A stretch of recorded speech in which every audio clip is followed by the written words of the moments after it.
이름이 거룩히 여김을 받으시오며죠. 네. 지난주에 이어서 이름이 거룩히 여김을 받으시오며 101번 주기도의 첫 번째 간구는 무엇을 구하는 것입니까? 주기도의 첫 번째 간구는 이름이 거룩히 여김을 받으시오며인데, 이는 하나님이 자신을 알리시는 모든 것에서 우리와 다른 사람들로 하여금 하나님을 영화롭게 할 수 있게 하시고 모든 것을 주관하사 하나님의 영광에 이르게 하시기를 기도하는 것입니다. 이렇게 되어 있습니다.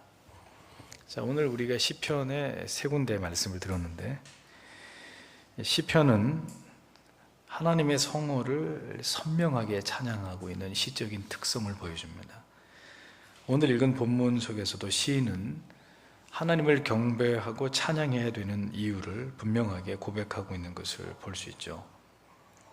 주의 이름을 찬양해야 함은 하나님의 명령이고 모든 성도들의 마땅한 의무라는 것을 우리는 기억해야 합니다. 자, 소위문답 1번이 뭐죠? 사람의 제일 된 목적이 뭡니까?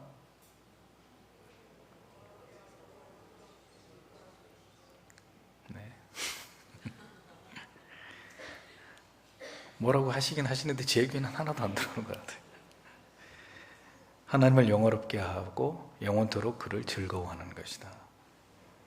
모든 하나님의 택하신 백성들은 그가 행하신 위대한 일들과 우리에게 베푸신 구원의 은혜를 찬양하면서 세세토록 하나님의 이름을 높일 이유가 분명한 사람들이 성도입니다. 성도.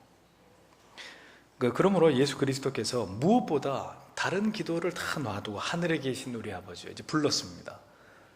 그리고 첫 번째 기도 제목이 뭐냐?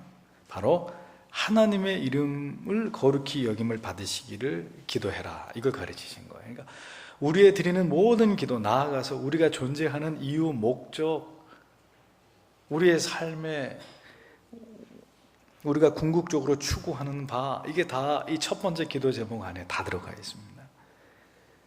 교리는 이 기도를 두 가지로 설명합니다. 첫째, 하나님께서 우리와 다른 사람으로 하여금, 우리와 다른 신자든 우리와 세상 사람이든 간에 좌우간 우리와 다른 사람으로 하여금 하나님께서 자신을 알게 하시는 모든 일에서 능히 하나님을 영화롭게 하도록 하시기를 기도해야 된다는 거죠. 두 번째는 하나님께서 모든 것을 하나님 자신의 영광을 위하여 처리해 주시기를 또 기도하는 것을 의미한다고 설명했습니다. 이름이 거룩히 여김을 받으시오며라는 말은 이름을 거룩하게 하옵소서, 이런 의미하고 같은 의미입니다. 이름을 거룩하게 하옵소서. 그러니까 예수님께서는 이 땅에서 오직 높으심을 받으셔야 될 이름이 유일하게 한 분이 있는데, 그건 대통령도 아니고 내 이름도 아니고, 유일하게 이 땅에서 높임을 받으셔야 될 이름 한 분이 계시는, 한 분뿐인데 그가 바로 하나님 아버지이시다. 이 사실을 분명하게 말씀하셨고, 그러니까 여러분, 북한은 하나의 종교라고 볼 때는 저 사람들은 이단인 거예요. 두말할 필요도 없어요.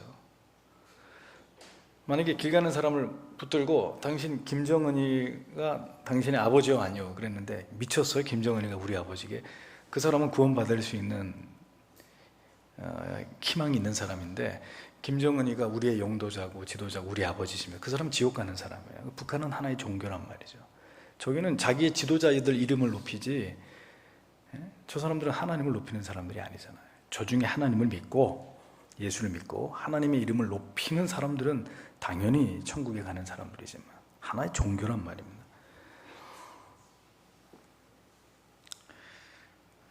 하나님의 이름을 위해서 사는 것인가, 아니면 우리는 우리 자신의 이름, 우리 자신의 자존심을 위해서, 우리의 성공을 위해서 사는 것인가, 이거 생각해 봐야 됩니다.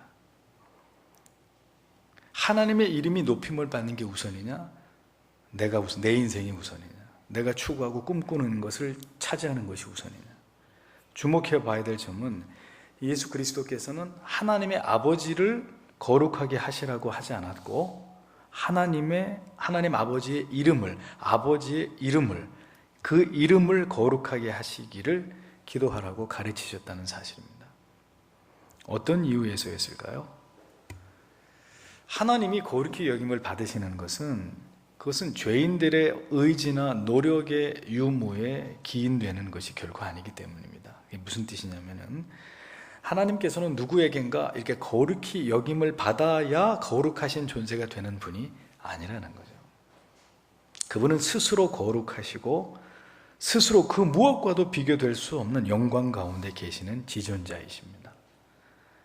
영어롭게 해야만 영어로워지는 존재가 아니에요. 우리가 막 떠받들어주고 당신이 제일이라고 무슨 아이돌 스타처럼 말이죠. 나타나면 막 비명 질러주고 그래야만 영어로워지시는 존재가 절대로 아니고, 뭘 영어롭게 해드려야 영어로워지는 존재가 아니라 그분은 스스로가 영화로우신 분입니다. 따라서 죄인들에 의해서 그분의 존재하심이 거룩히 여김을 받으셔야만 거룩해지시는 것이 결코 아니라는 거죠. 다만 우리는 하나님과 동일시되는 하나님의 이름, 여러분들이 분명히 기억하셔야 될 것은 하나님은 하나님의 이름과 하나님 자신을 동일시하신단 말이죠. 그래서 우리가 찬양을 부를 때 함부로 당신이 어쩌고 저쩌고 내 친구 되신 주님 이런 표현을 삼가해야 되는 것입니다. 하나님은 하나님의 이름과 하나님을 동일시하기 때문에. 그래서 하나님을 거룩하게 하는 것은 우리의 소임이 아닌 것입니다. 그냥 하나님을 경외하고 경배함을 드러내는 것은 그냥 우리의 마땅한 도리예요. 도리. 그 거룩하신 하나님의 성호를 우리가 존귀하고 거룩하게 여김으로 하나님을 향한 우리의 경외감과 사랑을 표현하고 마땅히 그렇게 되기를 기도함과 동시에 반드시 우리의 삶의 목표가 그것을 지향하게 하는 것이 우리의 그냥 본분일 따름이지, 우리가 그렇게 함으로써 하나님이 더 거룩해지시고 더 영원로워지시는 것은 아니라는 것입니다. 그냥 우리에게는 태어나서 하나님 앞에 부름받는 그날까지 그분의 이름을 높이는 것을 쫓아서 살아가야 될 거룩할 의무가 있을 따름이라는 겁니다. 아버지의 이름을 거룩히 여김은 곧 하나님을 거룩히 여김과 마찬가지다 그랬습니다.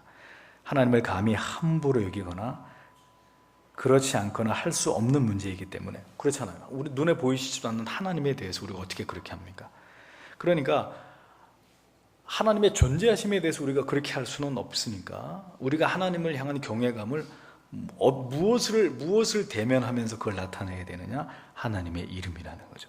하나님의 이름이라도 삼가 두렵고 떨림으로 존귀하게 여김으로 하나님을 향한 경외함을 표현할 수 있을 뿐이라는 것입니다. 그래서 과거의 구약의 서기관들이 성경을 필사할 때 말이죠, 하나님의 이름 여호와, 야훼, 아도나이 이런 하나님의 이름을 쓸 때는 어떻게 했습니까? 새 붓을 가지고 다시 써내려가고 그 이름에 대한 그 어떤 경외감 때문에 우리가 부모님의 함자에 대해서 각별한 예우를 갖추는 것은 그 이름이 귀해서입니까? 아니면 그 이름의 대상이신 부모님의 존재가 우리에게 귀하기 때문입니까?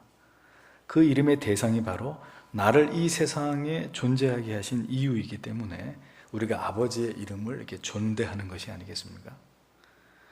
십계명에 분명히 말씀하십니다. 너는 너의 하나님 여호와의 이름을 망령되이 일컫지 말라.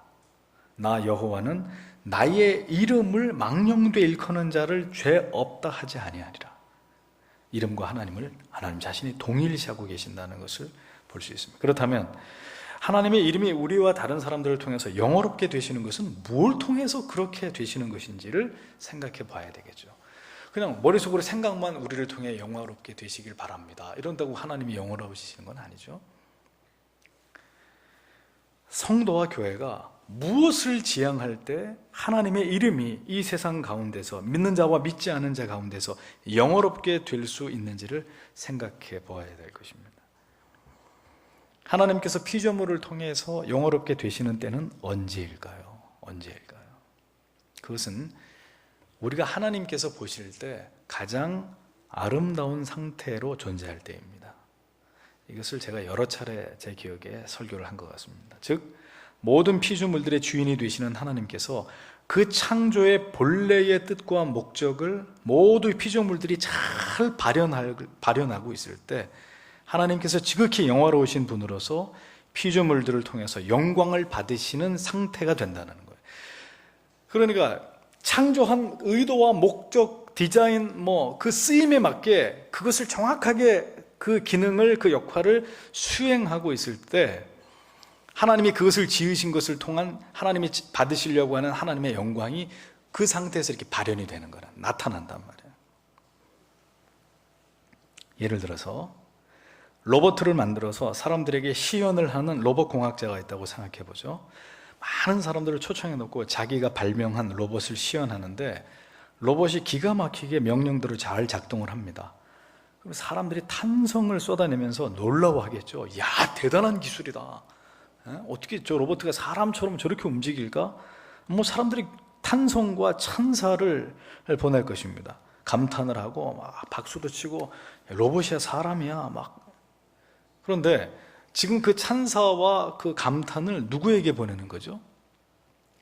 로봇에게 보내는 건가요? 아니죠. 그 로봇을 발명한 발명가에게 보내는 것입니다. 누가 저걸 만드는, 결국 그 움직이는 모습을 보고 기가 막히다라고 생각을 하지만 다음 순간 관심은 어디에 이루 가는 거예요? 누가 저걸 만들었냐? 누가? 저걸 만든 사람이 누구냐 이거죠. 패션쇼에 가면 아주 미끈한 이 모델들이 옷을 기가 막히게 멋진 옷을 입고 워킹을 합니다. 그러면 모델이 박수를 받나요? 아니죠. 나중에 키 조그만하고 그냥 별로 멋지지도 않은 옷을 입고 마지막에 한 사람이 무대 위로 올라옵니다. 그리고 모델들이 그 사람을 가운데로 쫙 이렇게 도열을 하죠. 그 사람이 누구예요? 패션 디자이너. 그 옷을 다 만든 사람. 박수를 누구한테 보내줍니까? 그 디자이너에게. 당신 옷이 최고다. 너무너무 멋지다.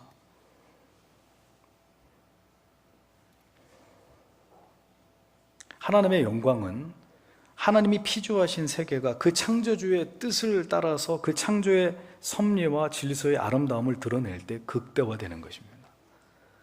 그런데 이 자연 만물은 지금도 인간이 환경을 계속 파괴해 가고 있기 때문에 이제 그 기능도 상당 부분 잃어버리긴 했어도, 그래도 자연 만물은 지금도 조물주의 뜻에 따라 복종을 합니까? 안 합니까? 하죠. 벌써 봄볕이 따스하게 내려쬐이는 그 담벼락의 개나리들이 벌써 노란 그 꽃망울을 터뜨리고 있는 것을 우리가 보지 않습니까? 기가 막히게 봄이 되면 기가 막히게 개나리가, 진달래가 피고 봄이 왔다는 걸 알립니다.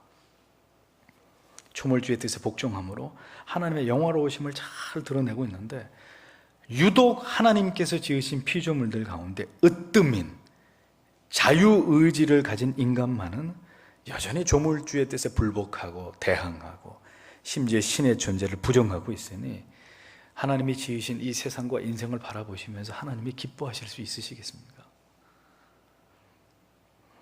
그런데 여기서 우리가 잊지 말아야 할 사실은, 하나님께서는 이 불택자들이 하나님의 마음을 멸시하고 창조의 섭리와 질서를 거스려서 죄를 먹고 마시고 살아가는 것에 대해서는 하나님께서 그다지 마음 아파하실까요? 마음 아파하지 않으실까요?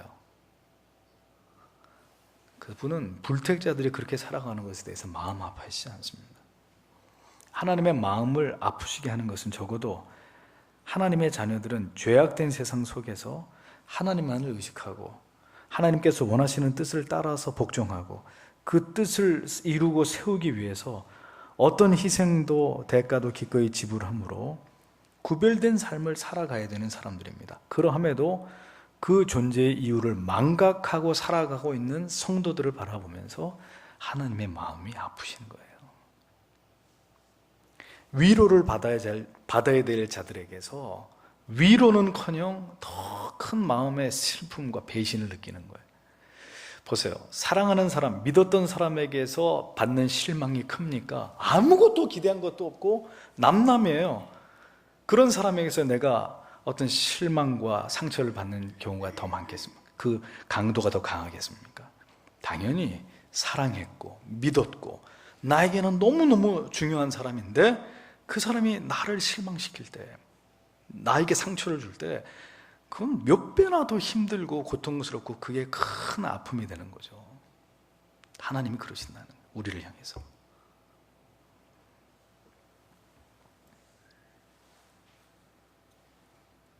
하나님의 자녀의 정체성을 버리고 가나안에 안주하면서 그들과 공존하고 내쫓으라 그러는데 붙들어 놓고 노예로 삼아서 같이 공존하며 그들이 믿는 우상도 섬기고 이스라엘 백성들 어떻게 했어요? 고스란히 하나님의 마음에 고통이 되었습니다.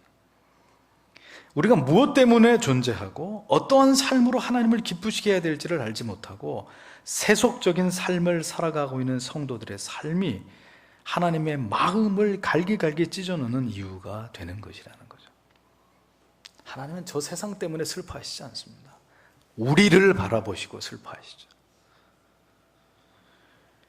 하나님께서는 하나님의 말씀이 성도의 영혼 가운데 거하고 성도의 가정 가운데 거하고 성도의 기업과 교회 가운데 거함으로 그 말씀의 지배를 받아서 하나님께서 기뻐하시고 바라시는 뜻을 따라 살아갈 것을 기뻐하십니다. 보이지도 않고 들리지도 않지만 성경을 통해서 하나님을 알아가고 하나님의 음성을 들으면서 그 진리에 반응하면서 거룩하신 하나님의 공법과 공의를, 공도를 따라서 성도가 이 세상에서 행할 때 하나님의 이름이 지극히 이렇게 높임을 받으시는 거예요. 영화로움을 입게 되시는 것입니다. 하나님의 교회가 사람의 말들을 두려워하는 것이 아니라, 사람의 뜻에 의해서 좌지우지 되는 것이 아니라 하나님의 말씀과 법에 의해서 하나님의 교회가 다스려질 때 그 교회는 그 교회 머리 대신 주님이 보실 때 보배로운 존재들이 되는 거예요. 정말 가치 있는, 이 세상의 모든 교회가 망해도 망하지 않는 그런 교회가 되는 것입니다.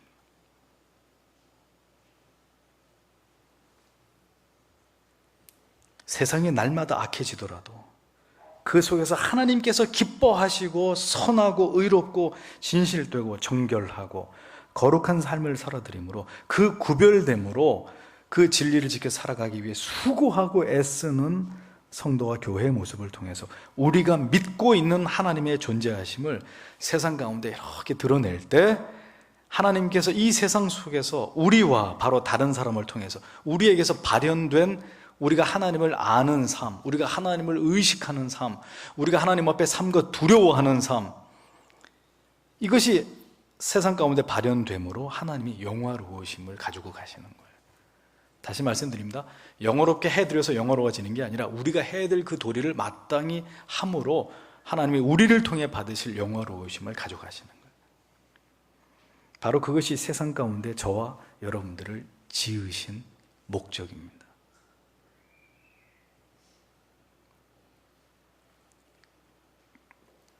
자기의 마음의 소리를 듣고 세상의 소리를 듣고 마귀의 소리를 듣는 무리들 속에서 하나님의 음성에 귀를 기울이는 무리들, 그 하나님의 뜻을 이루기 위한 목적을 가지고 이 세상을 살아가는 사람들, 하나님은 바로 그들 때문에 영광을 받으시는 거예요.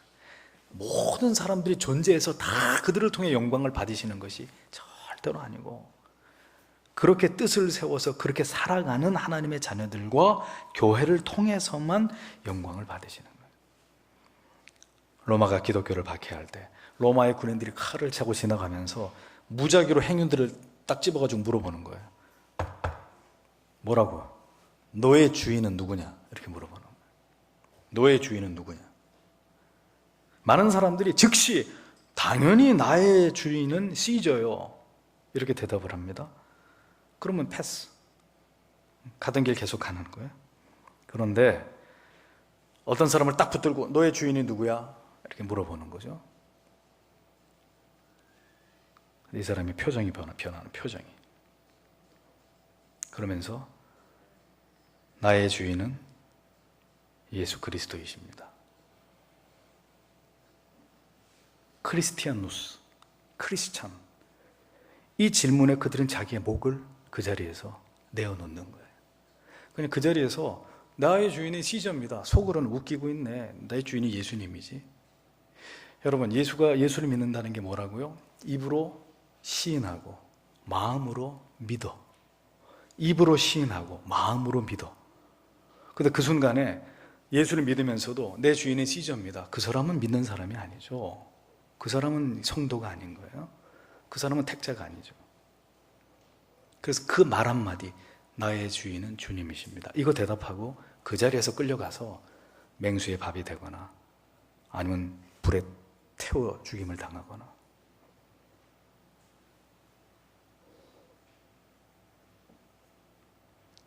이 한마디의 신앙의 고백 때문에 무참하게 순교를 당해야만 했던 그런 기독교인들이 있었습니다. 역사 속에서. 무엇이 신앙이냐? 어떤 삶이 하나님께 영광을 돌리는, 하나님을 영화롭게 하는 삶이냐? 하나님의 말씀이 충만하게 거하는 성도와 가정과 교회는 그러므로 이 악한 세상 속에서 하나님이 영광을 찬란하게 발현하는 거룩한 공동체가 될 수 있는 것이고, 하나님의 말씀이 변질되고 퇴락하고 올바르게 선포되지 않고 말씀의 권위와 가치가 격화되는 곳에서는 어떻게 해요?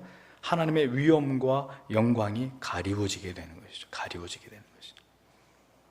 왜 그렇습니까? 하나님의 정확한 진리의 말씀을 듣지 않고는 생애적인 신앙의 고백을 할 수 없기 때문이에요. 여러분들이 찬송을 부르시죠? 그러나 하나님이 받으시는 찬송이 있고 받지 않은 찬송이 있어요. 여러분들이 기도하시죠? 하나님이 받으시는 기도가 있고 받지 않으시는 기도가. 예배를 드리십니까?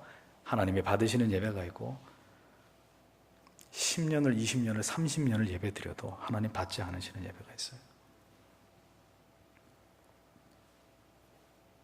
우리는 이러한 일들이 깊이 우리 마음이 쓰여야 됩니다. 이런 것들을 대수롭지 않게 여기고 예수를 믿는 사람들은 자기 마음속에 또 다른 예수를 믿고 있는 것이지 성경이 말씀하고는 예수를 믿고 있는 건 아니에요. 하나님의 이름의 영광과 영화로움이 이 죄악된 세상 속에서 빛바래고 있다는 것에 대해서 말할 수 없는 안타까움과 분노를, 거룩한 분노를 품은 자들이 되어야 돼요. 어렸을 때 아버지의 이름을 가지고 놀리고 욕한단 말이에요. 동네 어떤 형이란 말이에요. 나보다 등치도 크고 키가 큰데, 근데 우리 아버지 이름을 가지고 옛날에는 명패가 다 있었잖아요. 그 명패를 보고 아버지 이름을 보고 그 이름을 가지고 놀리는 거예요. 그럼 어떻게 합니까? 오늘 너 죽고 나 죽자. 그 어린 마음에도 내 아버지 이름을 가지고 놀리는 게 용서가 안 되는 거죠. 그게 뭐라고? 참 희한해요, 그런 거 보면. 동일하게 성도는 하나님의 이름의 영광이 훼손되는 현실을 개탄하면서 어떻게 하면 하나님을 영화롭게 하고 그 이름의 영광을 더욱 빛나게 할 수 있는지를 생각하고 또 생각하고 또 생각하는 사람들이 되어야 성도이죠. 그분의 자녀라고 말할 수 있는 거죠. 예수님의 생애를 보십시오. 왜 예수님의 생애는 찬란한 영광으로 빛나는 성부께 영광을 돌려드리는 삶을 그분이 살아가실 수 있었을까요? 그것은 그분이 하나님의 아들이시기 때문에 당연하겠지만 굳이 풀어서 설명을 하자면 그분이 존재하시는 이유가 철저하게 하나님의 뜻을 이루어드리기 위한 흔들림이 없는 목적을 그분이 지향하셨기 때문입니다. 예수님의 소원은 요한복음 12장 28절에 아버지여 아버지의 이름을 영광스럽게 하옵소서 하시니 이 하늘에서 소리가 나서 가로되 내가 이미 영광스럽게 하였고 또다시 영광스럽게 하리라 하신데, 이런 말씀이 기록되어 있습니다. 그러니까 성자이신 예수 그리스도께서도 그의 모든 생애가 오직 하나님의 이름을 영어롭게 하는 일에 초점이 맞추어져 계셨다는 사실을 알 수 있습니다. 그래서 십자가를 지시기 전에 겟세마네 동산에서 흐르는 땀방울이 핏방울이 되도록 기도하시면서도 그 기도의 결말은 뭐였습니까? 내 뜻대로 마옵시고 아버지의 뜻대로 되기를 원하나이다 라는 기도로 마지막 기도를 마무리하셨던 겁니다. 성도는 무엇을 통해서 하나님을 영화롭게 합니까? 어떤 대가를 지불하고도 우리를 향하신 하나님의 뜻을 드러내기 위해서 우리에게 주어진 불이익과 희생을 감당하는 삶을 통해서예요. 입으로만 믿고 삶에서는 불이익과 희생, 억울한 일 당하면 그냥 들이받고 못 참아하고 네가 이기나 내가 이기나 해봐, 네가 잘했나 내가 잘했나 따져봐, 그런 거 아니란 말이죠. 그런 거예요. 용서할 수 없는 사람을 용서하고 참을 수 없는 억울함을 참아내면서 자존심이 깡그리 무너지는 순간에서도 나를 생각하기보다는 하나님을 생각하는 거죠. 아버지의 뜻이 이 땅 가운데 이루어지는 그 일과 가치를 위해서 그렇게 나를 그냥 버리는 거예요. 나 하나쯤이야. 그 모든 이유가 하나님을 경외하고 사랑하고 하나님만을 믿고 의지하고 하나님을 기쁘시게 하려고 하는 이유 때문에, 그렇게 우리의 신앙을 그 순간에 이렇게 드러낼 때 하나님이 우리를 통해 영화로우심을 입게 되시는 것이라는 겁니다. 그 극치가 뭐냐? 하나님을 영화롭게 하는 그 끝이 뭐냐? 우리의 생명을 버리는 것이죠. 십자가 위에서 아들 예수 그리스도께서 아버지의 뜻을 이루기 위해서 생명을 버리심처럼 하나님을 가장 높이는 행위는 바로 나를 버리는 것입니다. 이것이 죽음일진데, 요한계시록에서는 하나님의 보좌에 24장로들이 앉아있고 그 다음 자리는 누구 자리예요? 순교자들의 자리.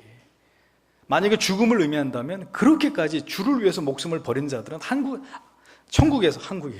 천국에서 최고의 자리가 그들의 것이 되는 것이고, 만약에 이 땅에서 주를 위해서 나를 버리는 것이다 라고 얘기한다면 그건 뭐겠습니까?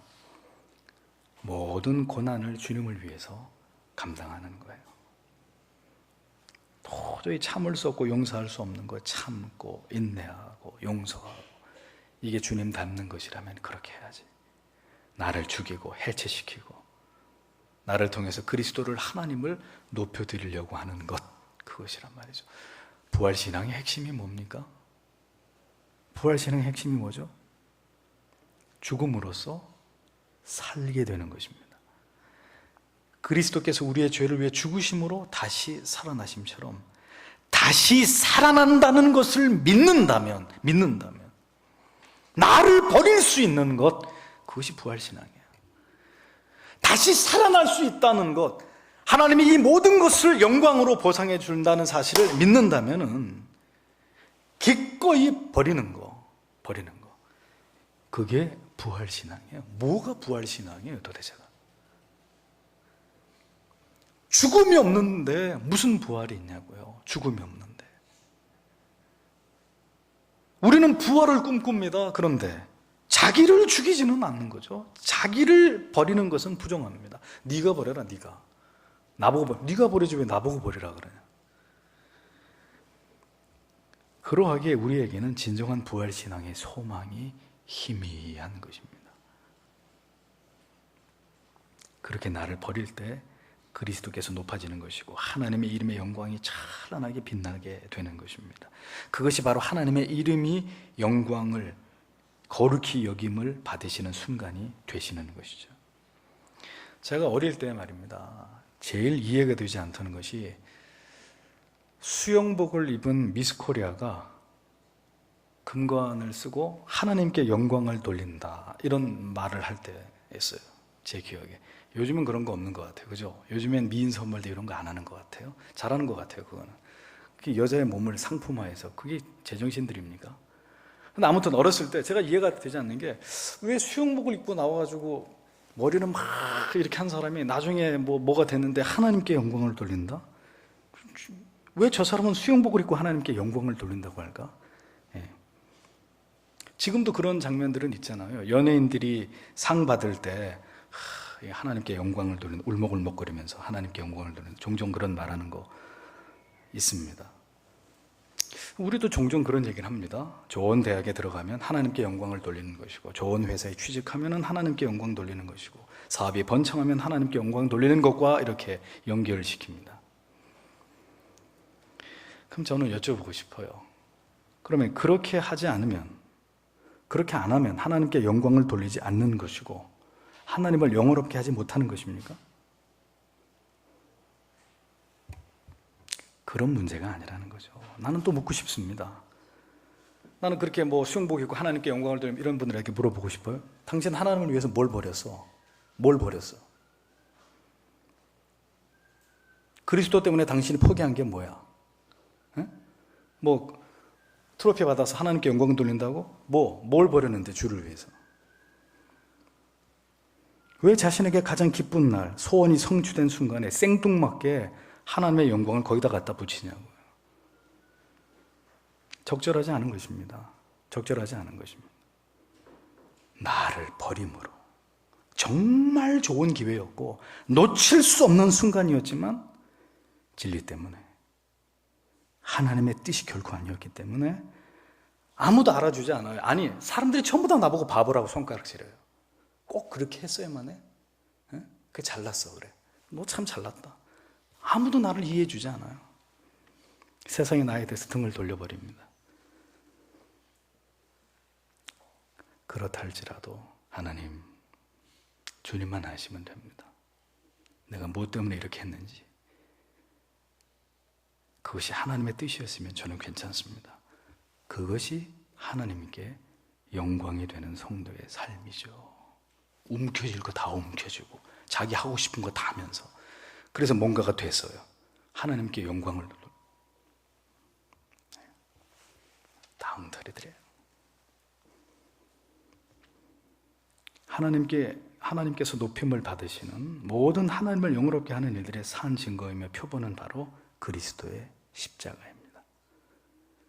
그것을 알았던 선지자와 사도들은 모두 자기의 목숨을 초계와 같이 버리면서 복음을 위해서, 하나님의 뜻이 이루어지는 일을 위해서 기꺼이 자신을 산화하지 않았습니까? 거기에 자기의 명예가 어디 있고 사람들이 나를 어떻게 평가하느냐, 그게 그들에게 뭐가 중요한 가치였습니까? 그게 뭐가 그렇게 중요한 가치였어? 하나님의 영광은 나를 버릴 때 돌려지는 것입니다. 자기를 부인하고 십자가를 지는 삶을 통해서, 그리고 그 가치가 바로 진리 때문일 때 하나님은 우리를 통해서 영광을 받으시는 거예요. 내 것을 잔뜩 내 안에 채워놓고 무슨 하나님의 영광을 거기다가 가져다 붙이냔 말이에요. 모든 것을 다 잃어버려도, 심지어 가장 소중한 것을 하나님께서 가져가셔도, 하나님, 그것이 하나님의 뜻이고 하나님의 영광을 받으실 일이라면 가져가십시오. 나의 명예 가져가십시오. 내가 누리던 이 모든 것들 가져가십시오. 내 아들과 내 딸의 영혼 하나님이 받아가십시오. 받으십시오. 주님, 나의 이 생명도 당신께 온전히 의탁하나이다. 그것이 하나님을 영화롭게 하는 것이죠. 하나님께 영광을 돌려. 뭘 어떻게 하는 게 영광을 돌리는 거예요?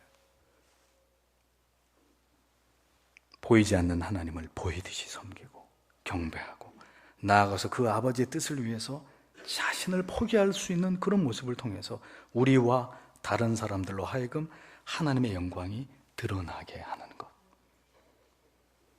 많은 그리스도인들이 지금도 자신의 처지에 따라 자신이 하고 싶은 결정을 해놓고 하나님의 영광을 운운합니다. 성도 여러분, 정확하게 깨닫고 행동하시고 살아가세요. 하나님을 온전히 의지함으로 모든 것을 감당할 수 있는 믿음. 요셉처럼 도무지 이해가 되지 않는 그 시간들로 자기가 막 이렇게 끌려갑니다. 꿈을 주셨을 때는 언제고 전혀 꿈하고는 마치 그게 개꿈이었던가 할 만큼 이제 자기가 살아가야 되는 지나가는 삶은 그야말로 파란만장한, 그야말로 모진 시간들이 그에게 폭풍처럼 몰아쳐 오는 거예요. 그 모든 일들을 통해서 물론 합력해서 선을 이루시겠죠. 하지만 그 속에 있었던 요셉은 어땠겠어요? 그 고난을 당하면서도 요셉의 팔짱을 이렇게 끼고 좋아 이런 일이 있어야 내가 하나님 앞에 영광을 받게 될 테니까 괜찮아, 나는 견딜 수 있어. 요셉이 그랬을까요? 그 10대에 아직 어린 소년에 지나지 않은 요셉이 그만큼 믿음이 있었을까요?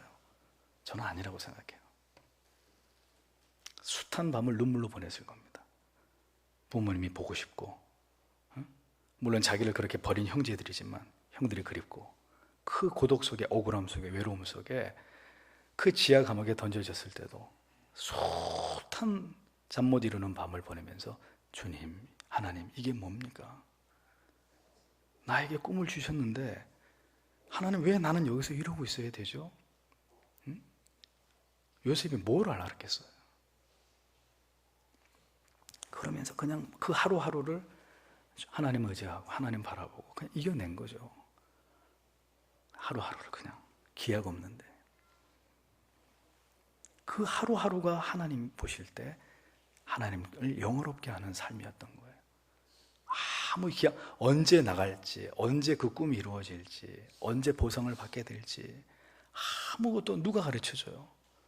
요셉이나 우리나 다른 게 뭐가 있어요? 우리도 모르고, 우리도 한치 앞을 모르고 요셉도 마찬가지였을 거라는 겁니다.